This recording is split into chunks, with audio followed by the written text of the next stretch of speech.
Start menu frozen?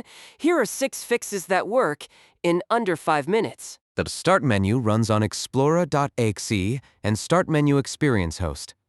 When either crashes or a bad update breaks system files, the menu stops responding entirely. Fix 1. Restart Windows Explorer.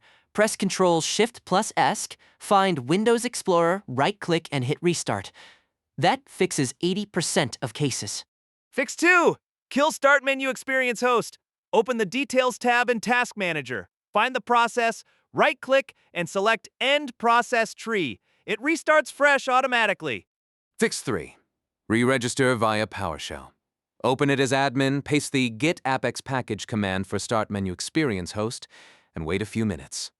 Fix 4. Run DISM and SFC scans. Open command prompt as admin. First run DISM restore health to fix the system image, then run SFC scanout to repair corrupted files. Fix 5. Uninstall the bad update. Go to Settings, Windows Update, Update History, and remove the latest update. Then restart your PC. Fix 6. Create a new user profile. Go to Settings, Accounts, Other Users, and add a new account.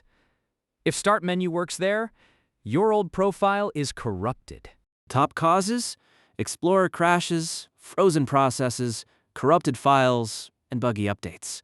Rarely malware or registry damage. Prevent this by avoiding third-party Start Menu apps, waiting before major updates, and running monthly SFC scans. Like, subscribe, and comment for more fixes.